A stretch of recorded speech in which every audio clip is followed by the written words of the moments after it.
Good evening, welcome. I'm John. I'm a bookseller at Literati bookstore in downtown Ann Arbor, Michigan.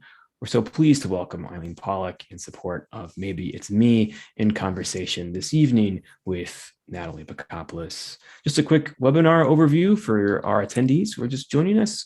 The chat is closed this evening, but you can keep the chat window open as I will be dropping links to purchase the book from Literati throughout the event.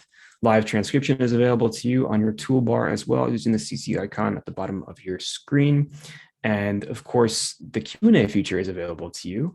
Encourage you to submit any questions you might have throughout the event. I will read a selection at the conclusion of the conversation. And of course, if you're watching this later on YouTube, there are always links to purchase the book directly in the description below me. You can also subscribe to be kept up to date with all of our events once they become available on our channel.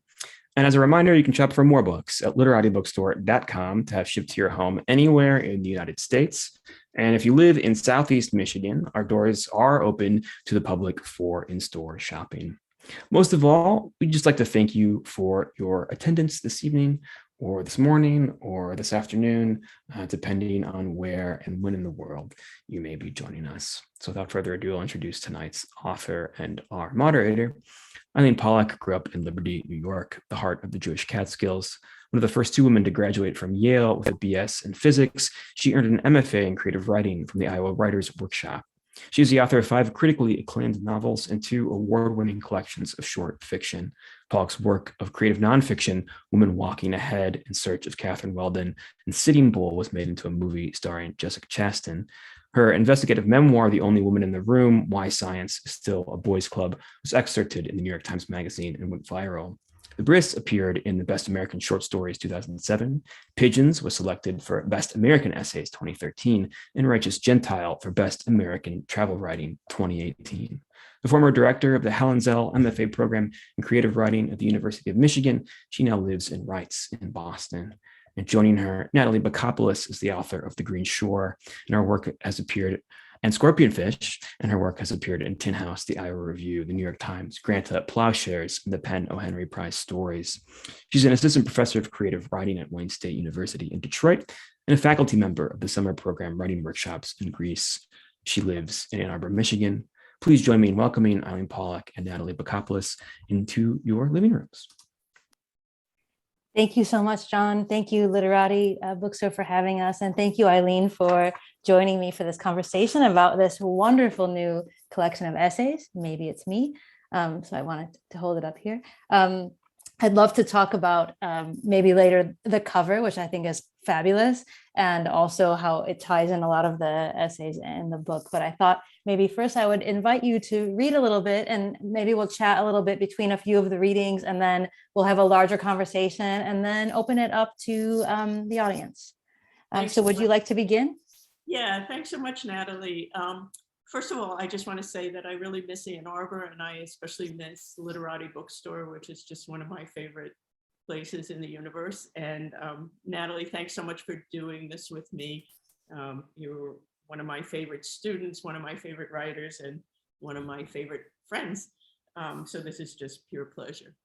I thought I would start by reading from the first essay, Pigeons, which is, I guess, the earliest essay. And it's about something that happened to me in 3rd grade when I first realized that I just wasn't the little girl child that most of the adults wanted me to be. So I was very bored, and that made me misbehave. I was causing trouble. And my teacher, Mrs. Neff, did not like me. So it was also the first experience of that. So Mrs. Neff gave me a workbook in which I could teach myself to multiply. But working in that workbook was a privilege and not a right. The more bored I grew, the more I misbehaved, for which I lost the privilege of working in my workbook. Multiplication began to seem like a meal I would never get to eat because I was too exhausted by my hunger to reach the plate.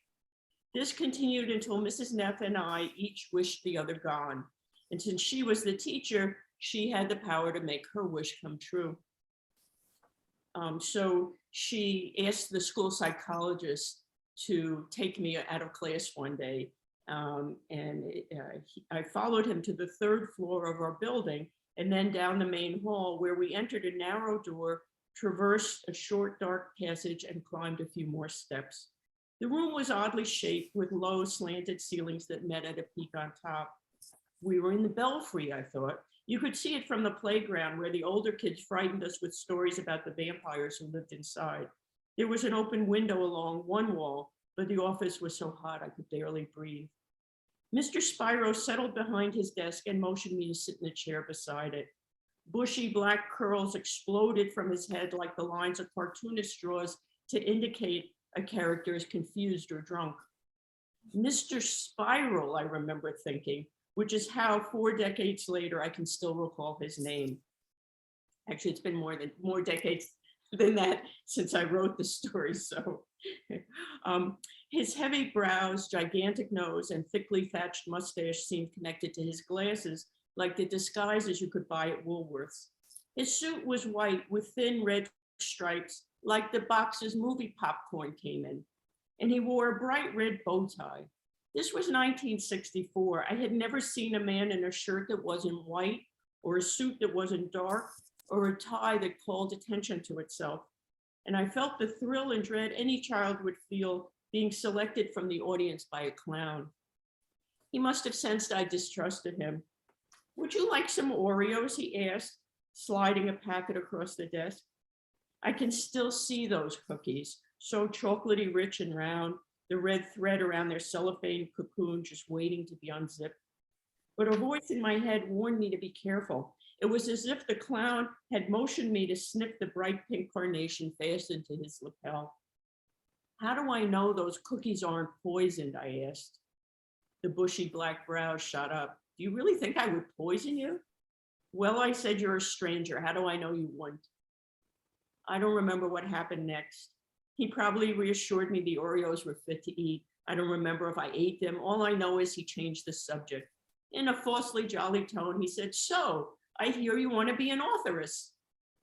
If he had asked if I wanted to be an author, I would have told him yes, but I had never heard that word, authoress, and it seemed dangerous as a snake.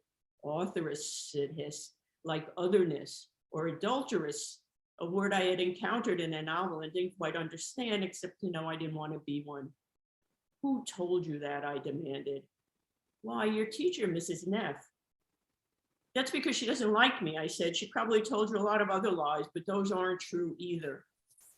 He began scribbling on a pad, and even a child of 8 knows anything a school psychologist writes about you on a pad can't do you any good. Outside on the ledge, a pair of plump gray pigeons bobbled back and forth like seedy vaudeville comics. This was the Catskills, after all.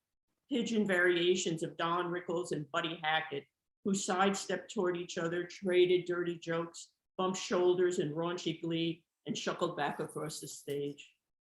"Well then," he finished writing, "I hear you're a very smart little girl, and I would like you to take some tests that are designed to show if you are bright enough to skip a grade." Tests, I thought, what kind of tests? Who suggested I skip a grade? And then it came to me, Mrs. Neff. If she couldn't get rid of me any other way, she would skip me a year ahead. I would miss Harry and Eric, the boys I couldn't resist jabbing in the spine as we walked down the hall. But 4th grade had to be less boring than 3rd. Bring on the tests, I thought, expecting a mimeograph sheet of addition and subtraction problems or some paragraphs to read out loud. Mr. Spyro brought out a flip book. He showed me drawing after drawing, asking me to describe what was missing from each. But how could a person know what was missing from a picture if there was nothing to compare it to? Did every house have a chimney? Was the daisy missing a petal, or had someone merely plucked it? After we finished with the flip book, Mr. Spyro brought out a board fitted with colored shapes. He would flash a pattern on a card and ask me to reproduce it. As I recall, he timed me. But as vivid as my memory is for people and events, I have a terrible time remembering patterns and facts. Had the purple triangle been above or below the line? Had the rectangle been blue or green? And who decreed that playing with colored shapes should determine if a child was ready to skip a grade? It wasn't enough to be smart. You needed to be smart in the way grown-ups wanted you to be smart. Finally, Mr. Spyro presented me with a test like the ones I was used to taking. If you want to buy 3 pencils, he said, and 1 pencil costs 4 cents, how much would it cost you to buy all 3? I was about to add 3 and 4 when I realized this required a different kind of math. I could have figured out the answer by adding 4 3 times, but something about being so bored I'd misbehaved, which had denied me the chance to work in my workbook, which had denied me the chance to learn to multiply, which seemed to be preventing me from going on to 4th grade, where I might be less bored and less tempted to misbehave, made me cry out, "This isn't fair." But when Mr. Spyro asked me what wasn't fair, I couldn't put my grievance into words. We sat in silent stalemate until a pigeon flew into the room. It flapped around our heads and beat its wings against the walls. But this struck me as no stranger than anything else that had happened in that room. For all I know, Mr. Spyro had trained the pigeon to fly in on cue and test some aspect of my psychology I would need to pass 4th grade. The safest response, I decided, was no response at all. Mr. Spyro, on the other hand, leapt up on his desk and started waving his arms and shouting. Imagine sitting in a chair looking up at a full-grown man in a red and white striped suit who was standing on his desk flailing at a pigeon. I might have understood if he had been flailing at a bee, but what harm could a pigeon do? At last, the pigeon found a crevice at the very top of the belfry and disappeared inside. My final glimpse of its bobbing rear end is the image I still see whenever I hear the word pigeonhole. Mr. Spyro smoothed his suit, climbed down from his desk, and asked why I hadn't been more upset. Hadn't I noticed a pigeon was in the room? I still remember what I said. Why should I be upset? This isn't my office. I'm not the one who has to clean up after it. Then I remember nothing more until a disheveled Mr. Spyro led me back to class. Later, he told my mother I wasn't emotionally ready to skip a grade. The experience left me more resentful than ever. I misbehaved more and more. The following year, my teacher grew so impatient with my incessant talking that in front of everyone else, she said, "Eileen, has anyone ever told you how obnoxious you are?" Obnoxious, I repeated, delighted and appalled by the toxicity of the word. Obnoxious was I? Fine. I shunned the company of the other girls and hung around with the roughest boys who were even more obnoxious than I was. I still did well on tests. What was I supposed to do? Pretend I didn't know how to add or multiply? But I refused to act the part of the well-mannered little lady the grown-ups wanted me to play. I looked for Mr. Spyro, but I never saw the man again. I searched in vain for his secret office. From the outside on the playground, I could look up and see the belfry, but the windows were boarded up and the pigeons, like me, couldn't find a way to get inside. So I would just say too that the essays, I try not to, I think that gives the impression that it's going to be about all these terrible traumas that I suffered or something. And what happens in the second part of the essay is I had to go back to my elementary school for a different book for a different reason. And I ended up stumbling into what had been Mr. Spyro's office, this weird little room, and realized it had also been the weird little room that my 6th grade teacher, who was a horrible man, had turned into his private dark room. He wanted to be a photographer, a whole other story. Anyway, it was his dark room for his private photography business in the elementary school.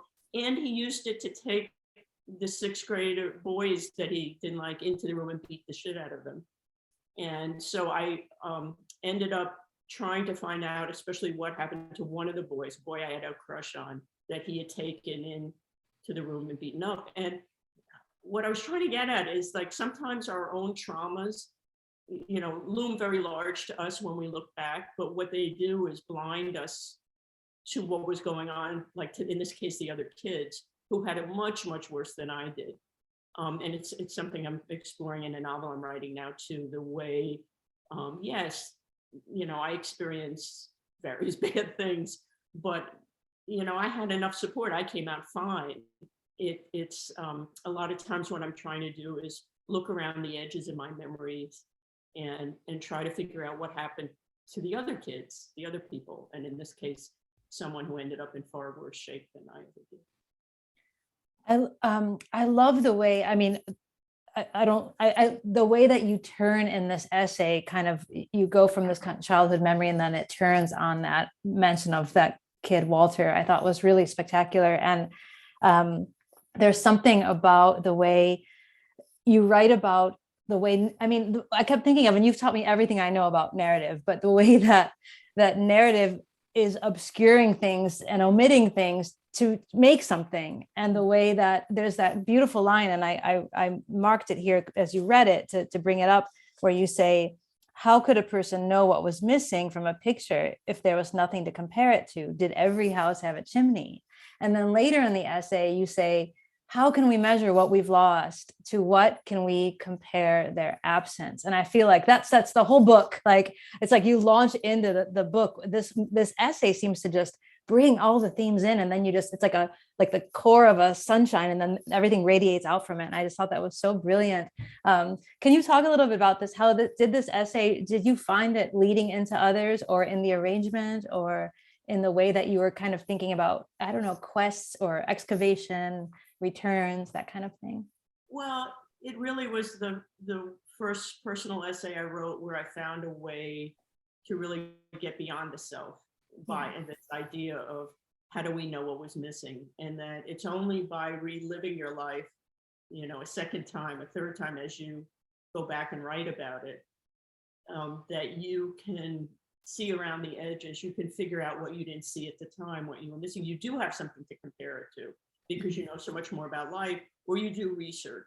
So, you know, if I hadn't gone back and wondered, well, what happened to that boy who'd gotten beaten up by our teacher, partly because of my fault, right? So guilt also, trauma and guilt, whatever we want to call, you know, whatever bad stuff happened to you, you know, you blot out not only your own experience, but other people. So when I went back, the writer, you have to go beyond the self. And I had to ask, well, I can find out what happened to him.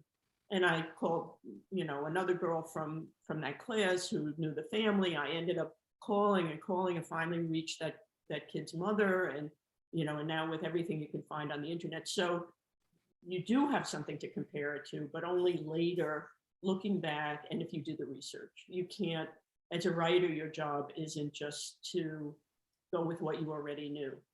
You have to have a question that takes you into what you still have questions about your own experience, other people's experience in that. Yeah, like writing to know. There's something really wonderful about the way that, I mean, in Pigeons, what you just read from, there's a sense of going back to a place that you know, and then using that to sort of uncover what you did not know. And then maybe in the next essay, or maybe I'll ask you to read from it, you start with a kind of bit of family lore, or a story that you've always heard, something that you took, whether you took it as true or not, you took it as fact within your family, and then go to kind of excavate and try to uncover is it true and why. And the ways that the way the process of looking for this becomes the actual essay itself. It's not so much, is it true, but what does it mean that I want it to be true, or what does it mean to this story? And I was wondering if you could read from that essay a little bit, from the Jewish Shah. Yeah.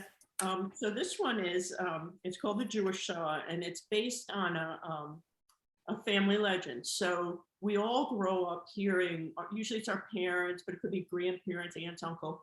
There are certain myths that you grow up hearing, and they're weird stuff that happened in your family before you were born or in your hometown. And you sort of take it for granted. You have questions you're not old enough to really voice. And one of the most, you know, one thing that I urge my students to do is to take those family myths, the family stories, and try to make sense of them. Like, what really happened? What are they talking about? And often your parents don't know, your grandparents, it's something that was passed down, or they don't know. And to, first of all, figure out what really happened.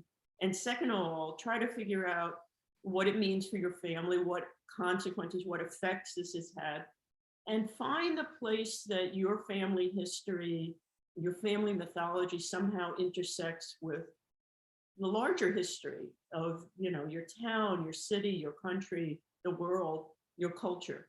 And so this story was, you'll hear that I grew up hearing that the Shah of Iran was really Jewish. And this is also, I should say, what these, if you explore your family's myths, you often are also exploring how much we don't really know about our parents.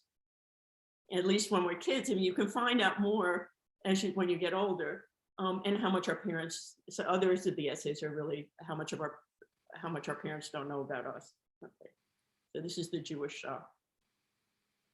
The Shah of Iran is Jewish, my father would remind us whenever the newspaper ran a story about Iran, which was often in those days, the 60s and early 70s. One issue of Life magazine showed a magnificent red silk tent supporting a chandelier over a resplendent array of emperors and ambassadors dining in the desert at the Shah's celebration of 2,500 years of Persian history and 30 years of his own Pahlavi regime. My father knew the Shah was Jewish because he had been told the secret by his best friend from dental school, with whom he also had served in World War II. Just don't tell anyone, my father warned. If the Shah knew we knew his secret, he would send his police to bump us off. I have to say, my father didn't even want me to, the Shah was long dead, and my father didn't want me to publish this essay because he was still convinced that the secret police from Iran would travel to America and kill me. I'm still fine. I love to hear this story. As far as I could tell, it was the only romantic part of my father's life. I had little respect for his profession or the role he had served in the war, fixing the teeth of British soldiers in Calcutta, India. His best friend, Sidney Pahlavi, and I should say, so Sidney Pahlavi, his friend from dental school, spelled his name P-O-L-I-V-Y. The Shah of Iran, that dynasty, was Pahlavi, which is pronounced the same way, but it's P-A-H-L-A-V-I. Okay. His best friend, Sidney Pahlavi, another Jewish dentist from New York, used to joke that he and my father should slip over the border to Iran and visit the Shah, who happened to be his cousin. As Sidney told the tale, 4 of his uncle's sons had fled Russia in their teens to avoid conscription by the Tsar. The 5th cousin went east instead of west, making his way over the Caucasus Mountains to Persia. He tried to earn a living as a peddler, but eventually joined or was inducted into a troop of Cossacks. He hid his origins, became a Muslim, and rose quickly through the ranks. There was a coup, he changed his name, he declared himself the Shah. At the start of World War II, he threw in with Hitler, and his brothers in America washed their hands of their black sheep relative. But seeing as how Sidney and my father were in the neighborhood, maybe they should stop by. My father and his friend never made it to Iran. Victory was declared and the men were sent home. My father opened a dental practice in the Catskills and Sydney in the Bronx. We drifted apart, my father said. We would correspond, but not as often. Sidney and his wife drove up to Liberty to see my parents. Then we had a falling out, my mother said. They never came back. She wasn't sure why. It bothered my father that he and his friend lost contact. We were like 2 brothers. He shook his head, but what can you do? The years slipped by. My father was looking forward to seeing Sidney at their 30th dental school reunion. Your mother and I had just walked in when someone ran up to me and said, Abe, your friend Sidney just died. I nearly fainted. It hit me like a ton of bricks, my father said. Telling the story about the Shah must have been a way for my father to keep his friend's memory alive. Besides, he believed the story. I wanted to believe it too. And in the fall of 2000, when I had a year off from teaching and a grant to do some research, I decided to find out if it could be true. Thank you, Eileen, for reading that. And I love the ending of it. I decided to find out if it could be true. The way that you set this piece up, and both from what you read and just the way it moves, I love the way you start with this piece of family lore and then start out to sort of investigate it. And then, I mean, I won't give away the essay because I think it moves in such beautiful ways, and let the readers read it for themselves. But there's such a surprise in what the essay actually becomes being about. I think it's going to be kind of a piece of sort of classic, I guess, investigative journalism, literary journalism, trying to uncover some things, and it is. But then you're really braiding together other things too. About your father and the beautiful, I always think of coincidence as story, and there's this beautiful coincidence here. I don't know if you want to talk about that, but I found that so striking in the essay, the way that turns into something completely not what I expected. So I did, I became really immersed in Iranian history and culture, trying to prove that it could be, that it was true, that it could be true. By the way, I'm convinced it is. But for me, at a personal level, what happened was I was telling this story in my 20s to the wife of a reporter I worked with at a newspaper in New Hampshire. And something happened in Iran, and I just said, oh yeah, well, what nobody knows is the Shah of Iran. And she said, is Jewish. And I went, what? How could you? Nobody knows that. And I said, how did you know that? She said, well, my college roommate said her father, who served in India during the war, and I realized that this woman that I had just met, who became a friend, had as a roommate Sidney Pahlavi's daughter. And so it led to me kind of finding Sidney's daughter, and she knew nothing about her father because he had died young, and then connecting her with my father, and then it's also about my relationship to my dad, and the relationship between the fathers and sons in the Pahlavi dynasty. So again, what we know about our parents, what we think we know, and what we don't know, and may never find out.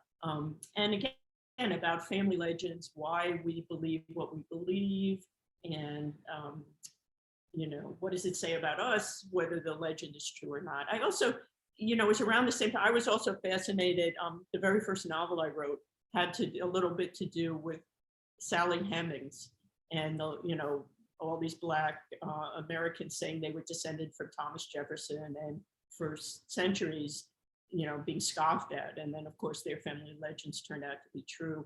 And it was just at the same time that they were being proved right. And I was thinking, well, it's not the same thing, but all these family stories that come down to us and have odd grains of truth in them. This makes me think of something else that I think about a lot as someone who started out writing fiction and sort of moves now between fiction and nonfiction, or is thinking about both things, and thinking about, here's your material, here's your questions. How do you decide whether to cast it into nonfiction or whether to explore these things in fiction? And do you ever find yourself wanting, sometimes I want to double, like I want to do it in fiction and nonfiction from a different lens.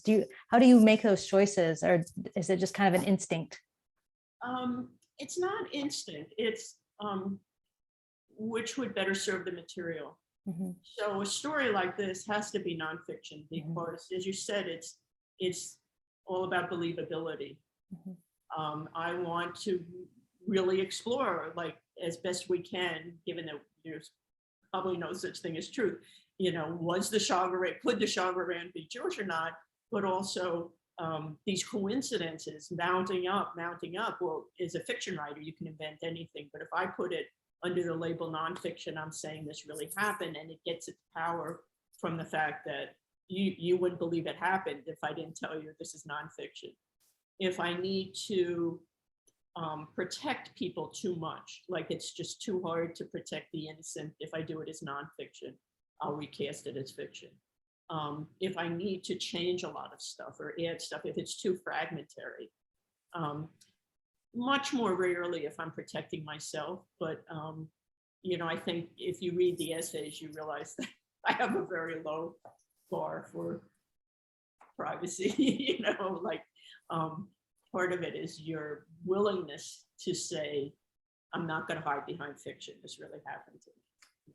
Yeah. So in the last essay, that the title essay, I'm trying to say most women who date won't admit this stuff, but I'm gonna go on the record. And there is something, all these essays are, you're playing within Pigeons and in the Jewish Shah about the interconnectedness of everything. And you mentioned kind of thinking about beyond the self, right? That it's not, these are personal essays, but the personal is just the sort of structure from which to leap into other things. And there's something really, every time I start one of your essays, there's that sense that you'll start with maybe a personal anecdote and something, and then I know this is an Eileen essay, it's going to go in all kinds of different ways, and then somehow wind back up so beautifully at the end. I don't want to say neatly, because there's an expansiveness of the essays that it's not super neat, it's surprising, and the expectations of narrative, but there is something about that. sense of the self as sort of the guide through the material, but then it opens up. And then, so when you ask in the title essay, which maybe you'll read from, maybe it's me, there is that sense of how do we separate, myself from everything else around it. I think the book seems to be asking that. It's funny. So I was at Iowa with Gish Jen, who's been a friend for many years, and she has a short story collection out now too. And I've been reading her stuff. And so this notion of the individual versus the interconnected self, which is sort of the more, you want to call it Western versus Eastern, Asian versus American, and I think it's a really interesting way to think about it and think about writing memoir. It's like, it can't just be me, me, me. We live in a society, a culture. There's so many people's lives, so I'm always trying to situate my own life in the larger culture and see, well, what are the forces acting on me? Why did this happen? What is it? And writing out of a question, and it's a question. I always say there's a small form of the question, which is like, I don't understand something about my own life or my family. But then what's the larger form of that? Surely that question pertains to more people than just me, because, millions of young women grew up the same time I did. They must have experienced something similar. Right.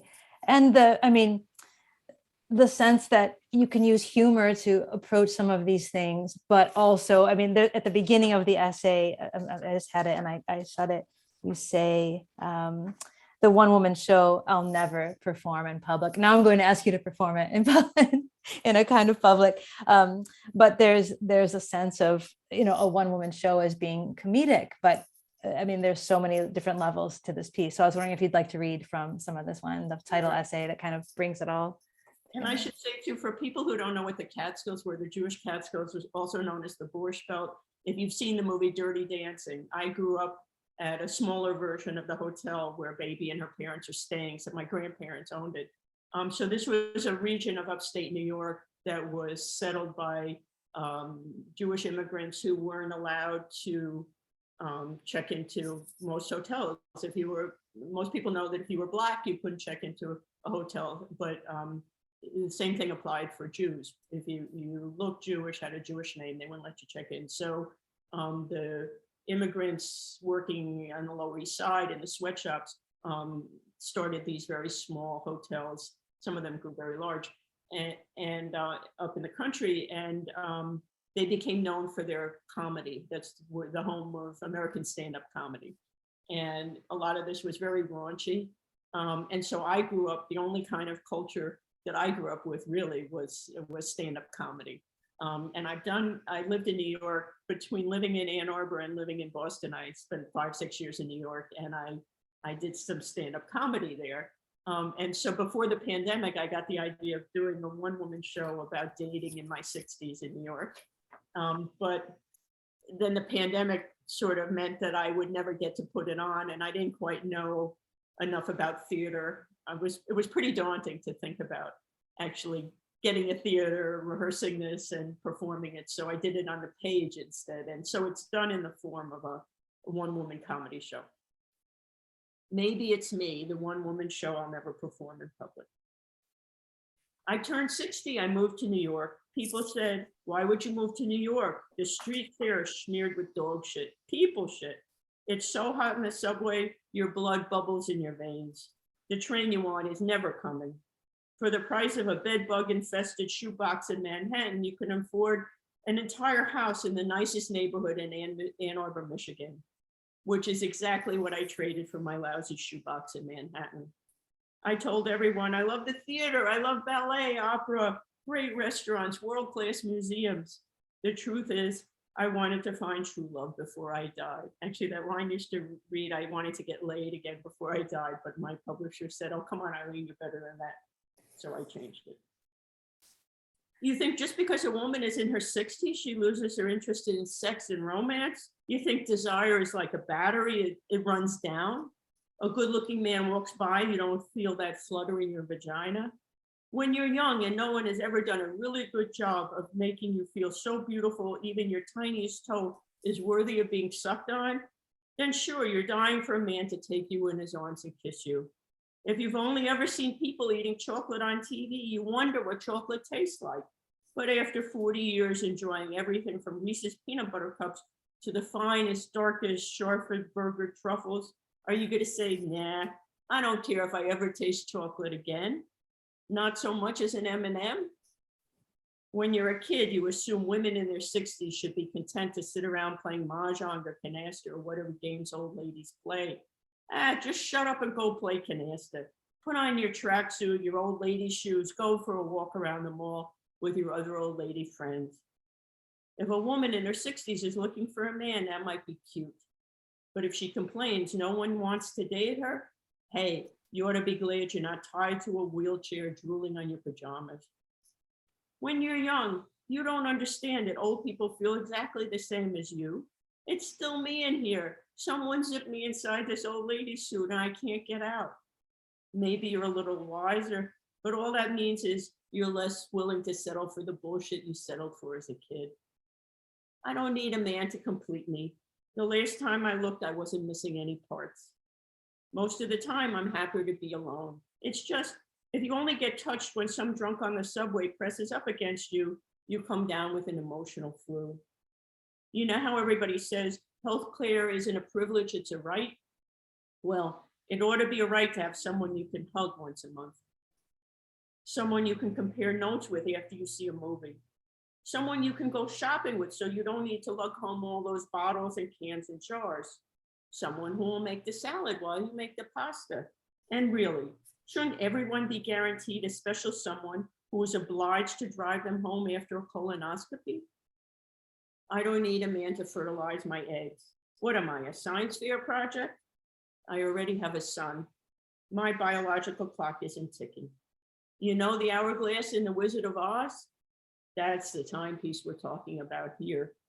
I get to spend however many years I have left on this planet locked in the witch's tower with only Toto to keep me company. And when the sand runs out, the witch flies back with her monkey man and uses her giant axe to lop off my head.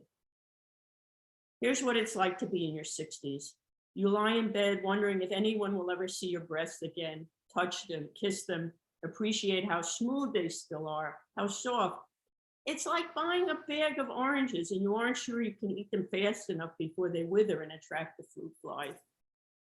So I moved to New York because if you live in a college town in the Midwest, you are going to run through the eligible men very quickly, at least the ones who aren't your students or your therapists or your best friend's ex-husbands who aren't worse than other men, except you already know they never empty the dishwasher and occasionally they sleep with prostitutes. Also, I thought men in New York might not find me as intimidating as men in the rest of the country find me. I am only 5'4". I weigh 125 pounds, but when I was young, I made the tragic mistake of earning a degree in physics. And apparently that makes a woman as undateable as the Incredible Hulk. Men are afraid they will be sucking on a nipple and the woman will whisper, the sum of the square of the legs of a right angle triangle equals the square of the hypotenuse. Also, I have published a lot of books and men worry I will write about how small their penises are or how they aren't any good at giving head, which I would never do unless they treated me in such a way as to justify such a comment. The men in New York say they are looking for a woman who is funny and smart, except what they really want is a woman who is smart enough to appreciate how smart they are, a woman who will laugh at their jokes, even if the jokes are racist, sexist, or not the least bit funny. I understand why men my age want to have sex with a younger woman. I wouldn't mind having sex with a younger man. But women in their 60s have been studying how to give blowjobs all their lives. You go to a doctor. Do you want Doogie Howser to walk in the room or Marcus Welby?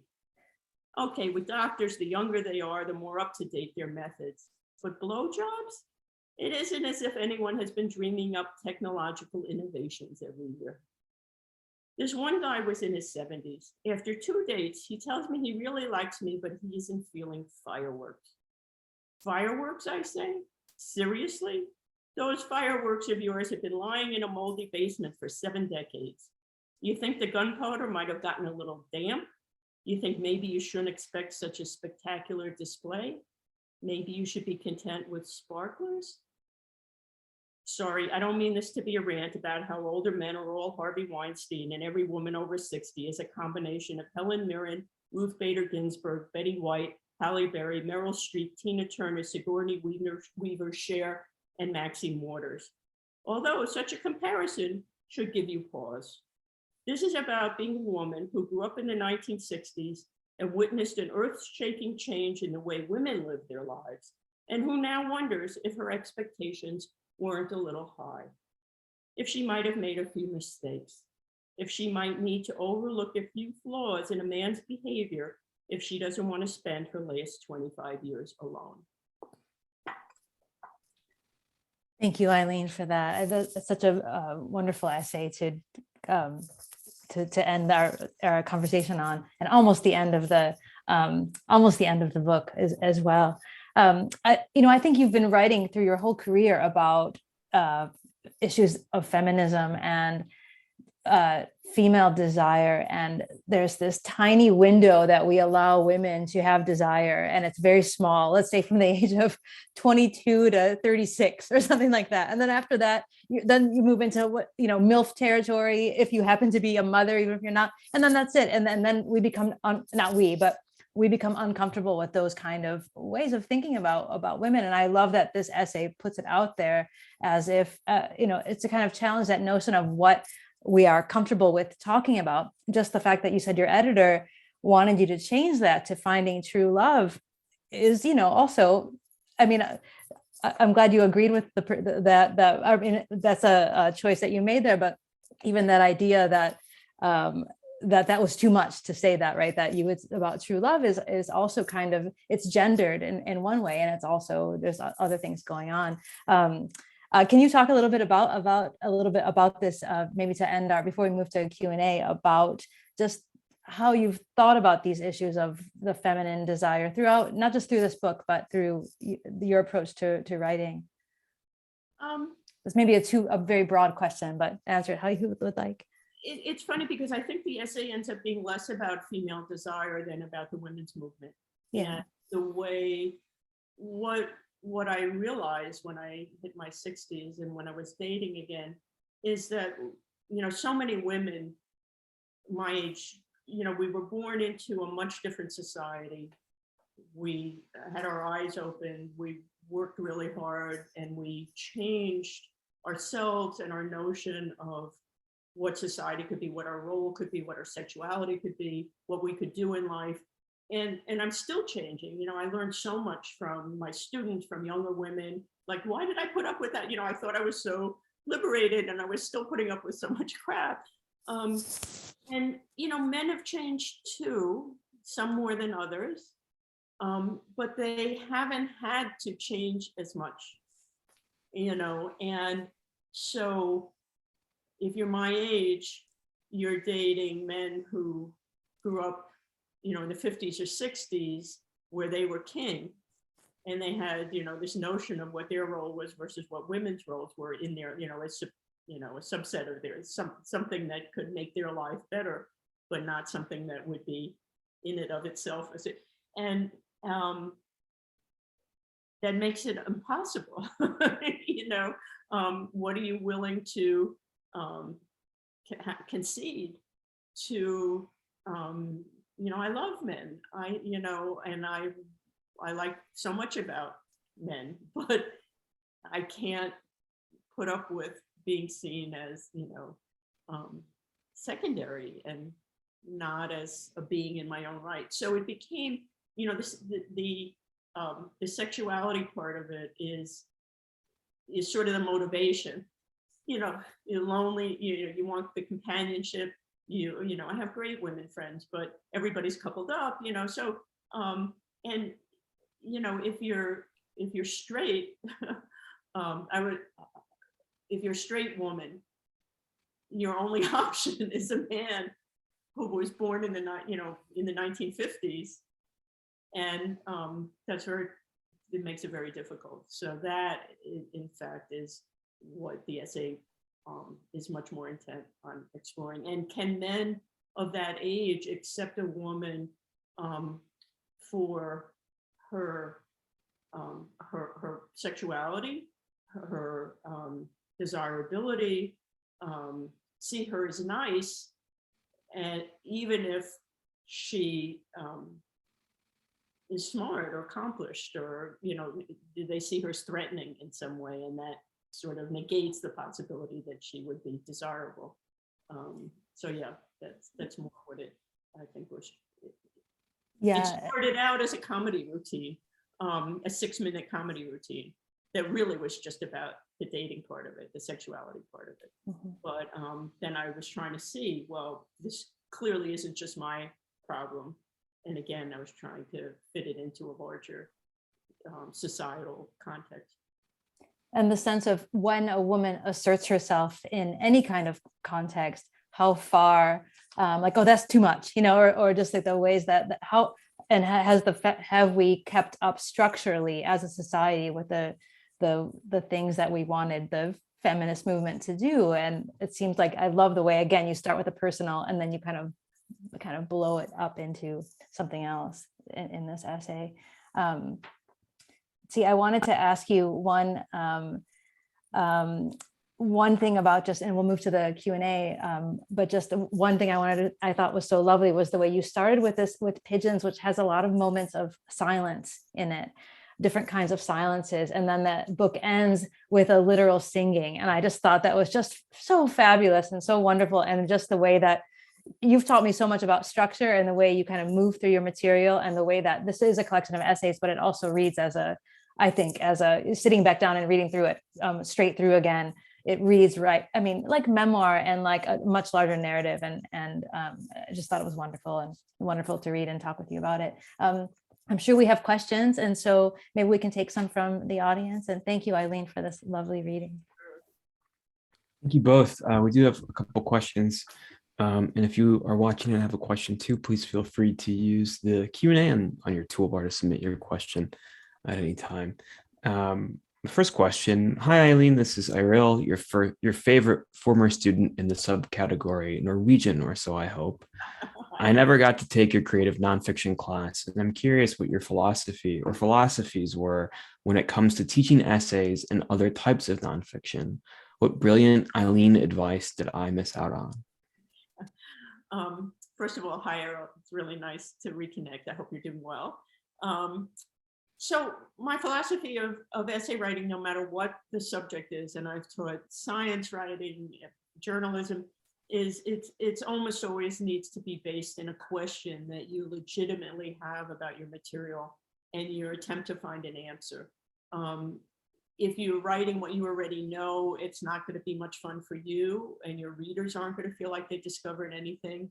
Every once in a while, there's a reason to write a polemic or a rant or, an opinion piece, but an essay truly is to attempt something, and you're attempting to find out something you didn't know.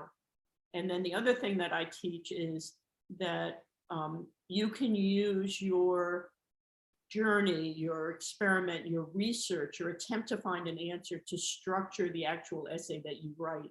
So it's like showing your work in a math problem in high school. Right? You don't just say, oh, here's what I know. You start by saying, here's what I don't know. Was the Shah of Iran Jewish? Why don't more women go on in physics? Whatever your question is.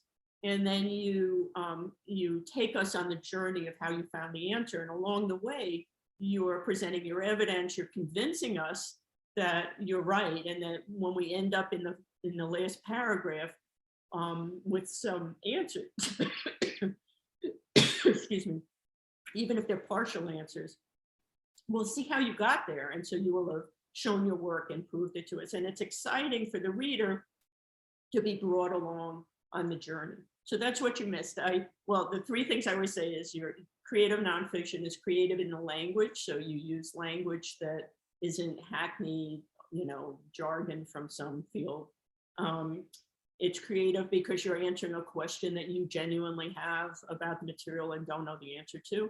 And it's creative because you're using an organic form to structure the essay. You're not using some determined like, structure for a lab report or the 5-paragraph essay. There are these other forms that are much more natural, that feel like you've taken us somewhere, and they really help you as a writer. So yeah, and I shouldn't do this, but I wrote a textbook for that course called Creative Nonfiction, and it has lots of essays by other writers that give examples of all what I was just talking about. So anyway, send me an email, let me know how you're doing.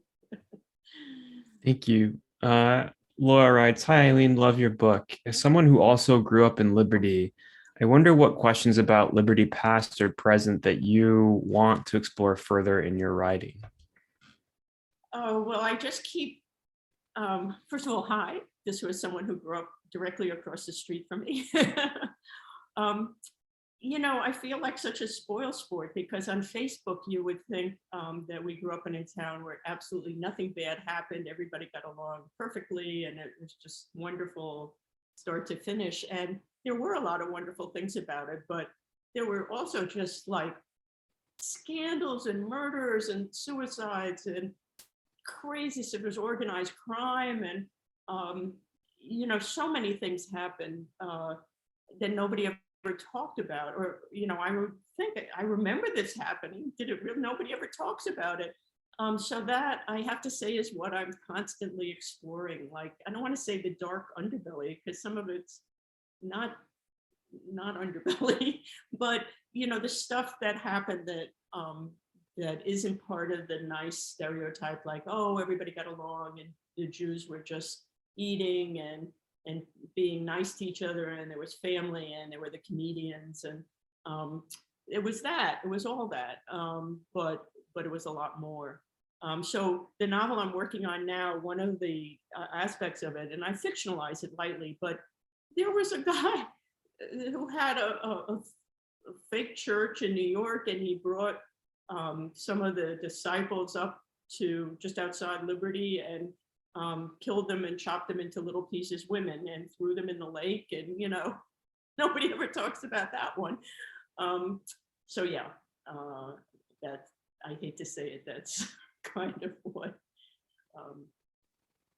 and figuring out stuff about just my family and my place in all of that. But Thank you. I think we have time for one more question. It's our last question. Hi, Eileen and Natalie. This is Vanessa from Singapore. So glad I discovered this webinar. I'm thrilled to see you both and hear you converse again. Eileen, I love the excerpts you selected. What was the hardest thing about writing this book? And would you say this was a harder book to write than your previous work because it is so personal? Hi, Vanessa. Yeah, I wrote these essays over a period of 25 years. So it's not as if it was, each individual essay may have been hard to write, but it wasn't, when you work on a novel sometimes for 5-10 years and it's just driving you crazy. It wasn't like that. The hardest part was deciding to publish it, especially the title essay, that last one I was reading, that it does feel, you do feel vulnerable, that people know all those private things about you, and that before they even meet you, they'll have these ideas. And just the sense that, if men didn't want to date me before, now after they read this essay, even less likely. So really, it's just, when I teach nonfiction, my students seem to think that it's just a tiny part of being a nonfiction writer is worrying what's going to happen if the stuff gets published. Who are you going to hurt? How are people going to think of you? And it's not a small part. It's about 80% of writing nonfiction is worrying about who's going to be harmed and the effect it's going to have on you. Thank you. Thank you, Eileen, and thank you, Natalie, both for joining us this evening on At Home with Literati. It's so great to see you both. I wish we could be having this event in person, but we have viewers from all over the United States and world, so that's nice, a nice bonus. But thank you so much. Hope to have you both in the store for your Thanks, next John, books. and thanks to everybody who tuned in. And really, Natalie, thanks so much. Really. Yeah, Thank you, to Eileen, for talking to me too. It's wonderful. Thank you to all of our viewers for joining us as well. We look forward to seeing you at the next event. Have a great night all. Take care. Bye-bye.